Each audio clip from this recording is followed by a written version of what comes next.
Rodolfo jamás fue un hombre de muchas palabras. Era coronel del ejército.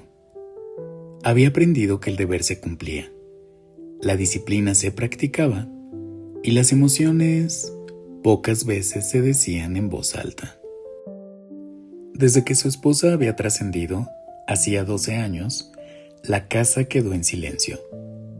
Pero ese silencio nunca significó abandono, solo que nadie sabía traducir la manera en que Rodolfo amaba.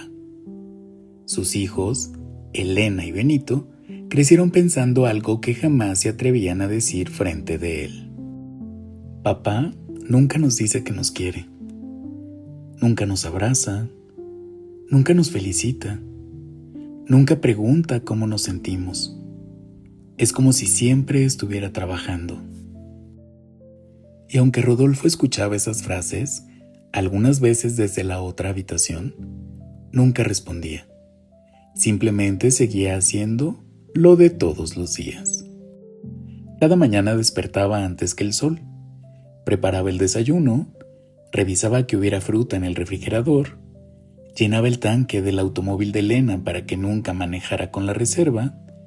Cuando Benito olvidaba pagar la universidad, el recibo misteriosamente aparecía liquidado. Si alguno enfermaba, él ya había comprado las medicinas antes de que se las pidieran. Cuando comenzaban las lluvias, revisaba las llantas del coche. Cuando hacía frío, dejaba las chamarras limpias sobre las camas. Cuando alguno llegaba tarde, siempre había un plato de comida caliente esperándolo. Pero nunca decía te amo. Solo preguntaba, ¿ya cenaste? Y seguía caminando. Durante años, Elena creyó que aquello era simplemente responsabilidad. Nada más. Hasta que un fin de semana asistió a un congreso sobre inteligencia emocional y relaciones humanas. Uno de los conferencistas habló de los lenguajes del amor. Explicó que existen personas que expresan cariño a través de las palabras, otras mediante el contacto físico, algunas regalando tiempo y otras haciendo cosas por quienes aman. El expositor hizo una pausa. Hay padres y madres que jamás dirán te amo, pero pasarán toda la noche reparando el automóvil de sus hijos para que lleguen seguros al trabajo. Hay personas que no escriben cartas románticas, pero madrugan para preparar el desayuno de toda la familia. No es falta de amor, es otro idioma. Elena sintió un nudo en la garganta, como si alguien hubiera descrito a su papá. De regreso a casa, llamó a Benito. ¿Podemos hablar? Esa misma tarde fueron por un café. Creo que entendí algo de papá. Benito sonrió con incredulidad. ¿Qué hizo ahora? Nada. Eso es justamente lo que entendí.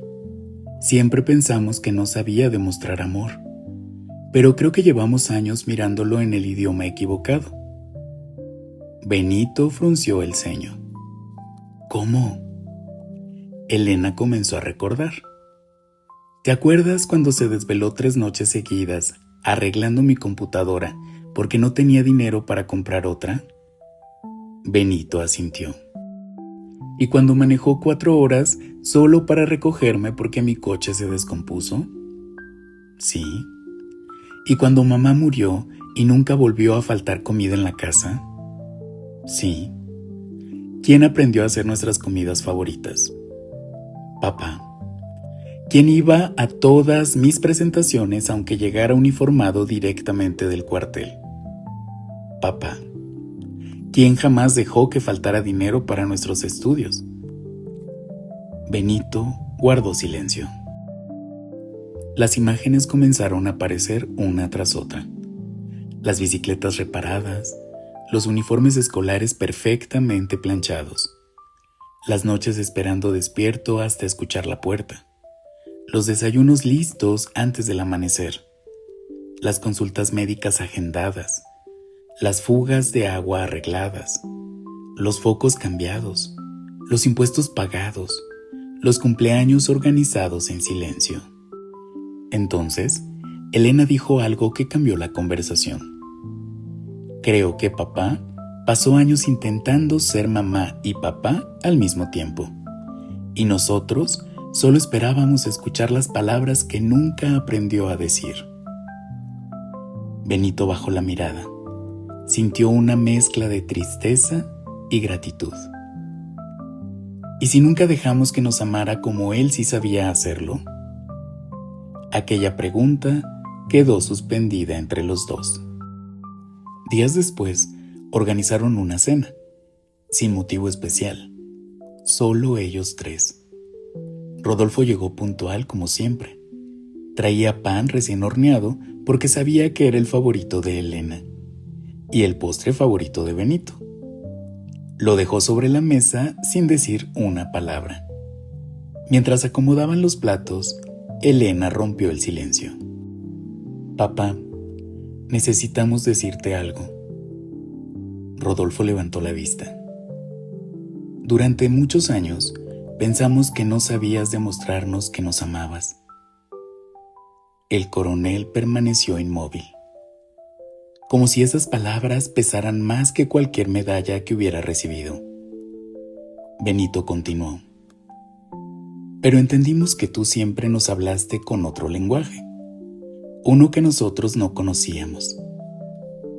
Rodolfo respiró profundamente. Ninguno de los tres hablaba. No hacía falta. Elena sonrió. Ahora entendemos por qué siempre encontrábamos el coche listo, por qué nunca nos faltó un medicamento, por qué siempre había comida esperándonos, por qué jamás dejaste de estar cuando te necesitábamos. Benito tomó la mano de su padre. Perdón por pensar que no nos amabas. Simplemente nunca supimos traducir todo lo que hacías por nosotros. Los ojos de Rodolfo comenzaron a humedecerse. Era la primera vez que sus hijos lo veían así. Después de unos segundos, habló muy despacio. Cuando mamá se fue, tuve mucho miedo. Miedo de no saber hacerlo bien. Nunca aprendí a decir muchas cosas, pero todos los días me preguntaba qué necesitaban. Y trataba de hacerlo antes de que ustedes lo pidieran, porque esa era la única manera que conocía de cuidar a las personas que más amo. El silencio volvió a llenar el comedor, pero esta vez era un silencio distinto. Era un silencio que abrazaba. Benito se levantó de la mesa y sin decir una palabra abrazó a su padre. Después lo hizo Elena. Rodolfo respondió al abrazo con cierta torpeza, no porque no quisiera, sino porque llevaba muchos años demostrando amor con las manos ocupadas y no con los brazos abiertos. Aquella noche comprendieron que los actos de servicio son mucho más que ayudar. Son una forma de decir, pensé en ti antes que en mí. Quiero hacerte la vida un poco más ligera. Tu bienestar también es importante para mí. Pero también descubrieron que este lenguaje tiene una sombra. Quien ama sirviendo puede llegar a creer que siempre debe resolver la vida de los demás para sentirse valioso, olvidándose de sus propias necesidades. Y quien recibe esos actos puede acostumbrarse tanto a ellos que deja de percibir el inmenso amor que contienen. Por eso, si este es tu lenguaje del amor, recuerda que servir no significa sacrificarte hasta agotarte. Amar también implica poner límites, pedir ayuda cuando la necesitas y permitir que otros también cuiden de ti. Y si alguien cercano expresa su cariño haciendo cosas por ti, antes de pensar que solo está cumpliendo con su obligación, pregúntale, ¿cuántas de esas acciones requirieron tiempo, esfuerzo y dedicación? ¿Cuántas nacieron de un deseo genuino de hacer mi vida más fácil? Porque a veces el amor no llega envuelto en discursos inolvidables. Llega en un desayuno preparado antes del amanecer, en una llanta revisada antes de un viaje, en un foco cambiado sin que nadie lo pidiera, en una medicina comprada antes de que aparezca el dolor. Y cuando aprendemos a reconocer esos pequeños actos cotidianos, descubrimos que hay personas que llevan toda la vida diciéndonos "te amo", simplemente en un idioma diferente.